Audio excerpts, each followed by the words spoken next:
Hi friends, நம்ம இன்றைக்கி வந்து வீடியோ பார்க்குறதுக்கு முன்னாடி ஒரு சின்ன கமெண்ட்டுக்கு ரிப்ளை பார்த்துடலாம். ஹாய் சிஸ்டர், சில்க் த்ரெட் ரொம்ப பழசாக இருந்தால் அடிக்கடி நூல் கட் ஆகுமா அப்படின்னு சொல்லி கேட்டிருக்கீங்க. கண்டிப்பாக பழைய த்ரெட்டாக இருந்துச்சுன்னா கட் ஆகிட்டே தான் இருக்கும். ஸோ புது த்ரெட் யூஸ் பண்ணுங்கள்.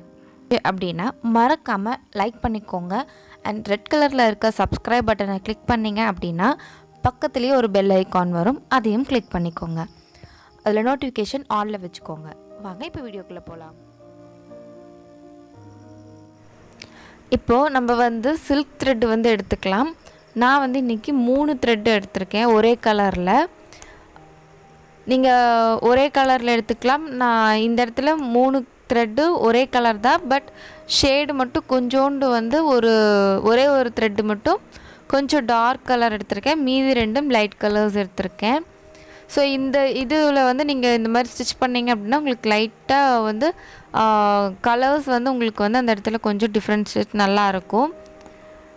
உங்களோட சாரீலேயோ இல்லை வந்து சுடிதார் டாப்லேயோ வந்து இந்த மாதிரி நீங்கள் டபுள் கலர் யூஸ் பண்ணோம் அப்படின்னா இந்த மாதிரி டபுள் ஷேடு வந்து யூஸ் பண்ணிக்கலாம். இது நான் வந்து இப்போ திலகம் ஷேப்பில் வந்து செயின் ஸ்டிச் வந்து ஃபில் பண்ண போகிறேன். இதுவே ரவுண்ட் ஷேப்பில் போடலாம். இந்த மாதிரியே நம்ம ப்ளவுஸ்லலாம் பார்த்திங்கன்னா ஃபுல்லாக அங்கங்கே வந்து ரேண்டமாக ஒரு ஷேப்பில் போட்டு ஃபுல் ப்ளவுஸ் போட்டோம் அப்படின்னா கிராண்டாக இருக்கும். இது வந்து வெறும் த்ரெட் ஒர்க் மட்டும்தான். சும்மா இப்போ நம்ம வந்து பேசிக்காக பிகினர்ஸ்க்கு வந்து நம்ம செயின் ஸ்டிச் கம்ப்ளீட் பண்ணிட்டோம் அப்படின்னா அடுத்தது இந்த மாதிரி சின்ன சின்னதாக வந்து செயின் ஸ்டிச்லேயே வந்து மோட்டிவ் ஃபில் பண்ணுறதுக்கு ஒரு சில மெத்தட்ஸ் வந்து இருக்குது. நம்ம இப்போ திலகம் ஷேப் ஸ்டார்ட் பண்ணோம் அப்படின்னா சென்டர்லேருந்து ஸ்டார்ட் பண்ணோம் அப்படின்னா ஈஸியாக இருக்கும். அவுட்டர்லேருந்து ஸ்டார்ட் பண்ணுறதை விட சென்டர்லேருந்து ஸ்டார்ட் பண்ணும்போது உங்களுக்கு கேப் இல்லாமல் நெருக்கமாக வரும். அதே போல் இந்த ஷார்ப்னஸ் எல்லாம் கொண்டு வரும்போது நீங்கள் கரெக்டாக ஒரு இடத்துல கம்ப்ளீட் ஆகுது அப்படின்னா அதிலேருந்து ஒரு ஸ்டிச் எக்ஸ்ட்ரா போட்டு ரிவர்ஸில் போட்டிங்க அப்படின்னா உங்களுக்கு அந்த ஷார்ப் வந்து ஈவனாக ஒரே மாதிரி உங்களுக்கு வந்து கிடைக்கும்.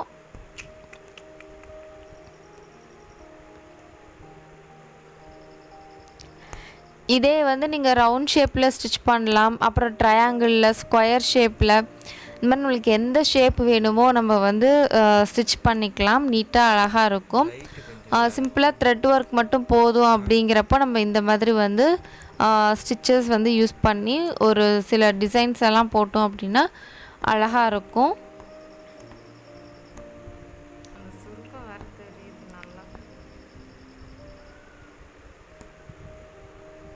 இந்த மாதிரி வந்து உங்களுக்கு பாதியிலேயே வந்து பிசுறு வருது அப்படின்னா மறுபடியும் அந்த ஸ்டிச்சு 2-3 ஸ்டிச்சை பிரிச்சுட்டு மறுபடியும் ஃப்ரெஷ்ஷாக ஸ்டார்ட் பண்ணுங்கள். அப்படியே கண்டினியூ பண்ணிங்கன்னா ஃபினிஷிங் வராது. இப்போ இந்த இடத்துல வந்து த்ரெட்டு கட் ஆயிடுச்சு அப்படின்னா என்ன பண்ணுறது அப்படின்னு சொல்லிட்டு ஒரு சிஸ்டர் ஒரு கமெண்டில் கேட்டிருந்தாங்க. அதுக்கு என்ன பண்ணோம் அப்படின்னா இப்போ இந்த இடத்துல கட் ஆயிடுச்சு அப்படின்னா பாதி வரைக்கும் உருவிட்டு ஒரு எண்டு நாட் போட்டுட்டு அதுக்கப்புறம் அந்த இடத்துல இருந்து நீங்கள் ஸ்டார்ட் பண்ணலாம்.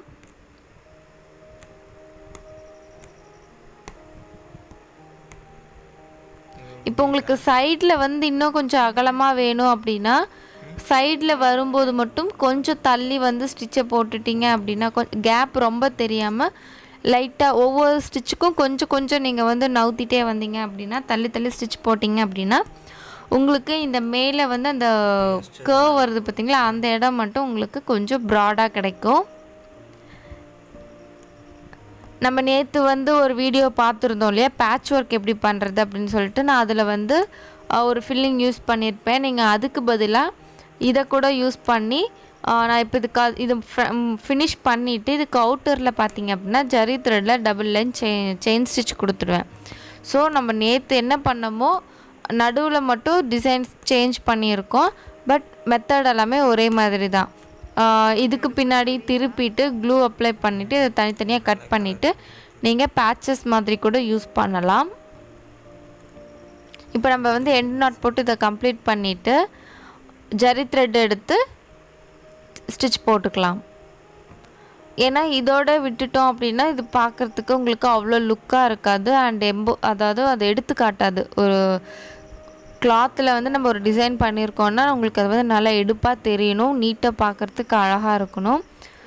ஸோ இப்போது நீங்கள் வந்து இதுக்கு அவுட்லைன் வந்து ஜரி கொடுத்துட்டீங்க அப்படின்னா பார்க்குறதுக்கு நீட்டாகவும் இருக்கும், அழகாகவும் இருக்கும்.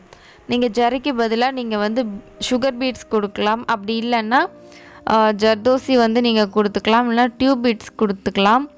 அது வந்து நம்மளோட விருப்பம்தான். நம்ம அதுக்கு வந்து இந்த செயின் ஸ்டிச்சுக்கு பதிலாக ஜரி த்ரெட்டு யூஸ் பண்ணுறதுக்கு பதிலாக நம்ம அந்த இடத்துல வந்து எந்த ஒரு சீக்வன்ஸ் வேணுனாலும் நம்ம யூஸ் பண்ணலாம், பார்க்குறதுக்கு நீட்டாக அழகாக இருக்கும். ஸ்டோன் செயின்லாம் யூஸ் பண்ணோம் அப்படின்னா உங்களுக்கு நல்ல கிராண்டான ஒரு லுக்கு கிடைக்கும்.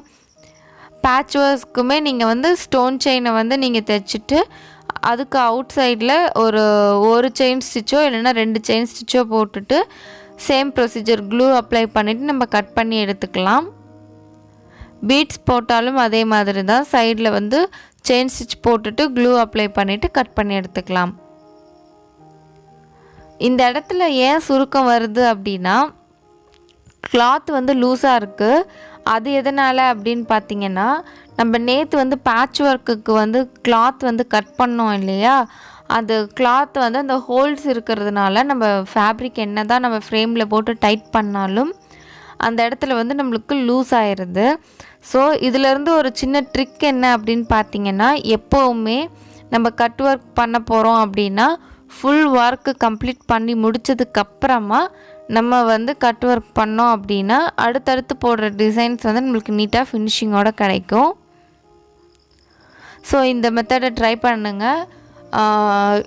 ஏன் அப்படின்னா நிறைய வந்து நான் கற்றுக்கும் போது ஸ்டார்டிங்கில் வந்து என்ன பண்ணிடுவேன், ஸ்டிச் பண்ணிவிட்டு அந்த இடத்துல கட் ஒர்க்காக அதை கட் பண்ணிடுவேன், அடுத்து ஸ்டிச் பண்ணுவேன்.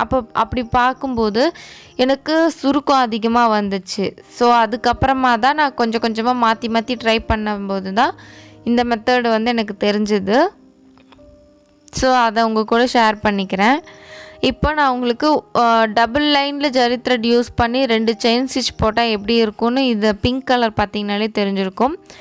இதுவே நீங்கள் ஒரு லைன் மட்டும் போட்டுக்கிறீங்க அப்படின்னாலும் பிரச்சனை இல்லை, அதுவும் பார்க்குறதுக்கு நீட்டாக தான் இருக்கும். ஸோ நான் இதில் வந்து ஒரே ஒரு செயின் ஸ்டிச் மட்டும் போட்டு உங்களுக்கு காட்டுறேன், நீங்கள் பாருங்கள்.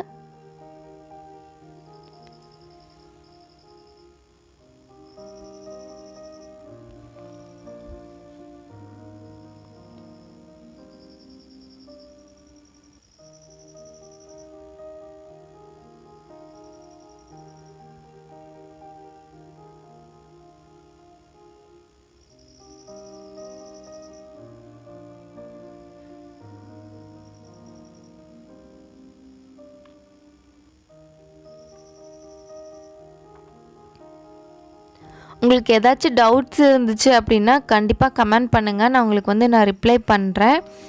அப்புறம் வேறு ஏதாச்சும் உங்களுக்கு வீடியோஸ் வேணும் அப்படின்னாலும் கமெண்ட் பண்ணுங்கள், நான் கண்டிப்பாக வந்து ரிப்ளை அந்த மெத்தடில் ட்ரை பண்ணி போடுறேன்.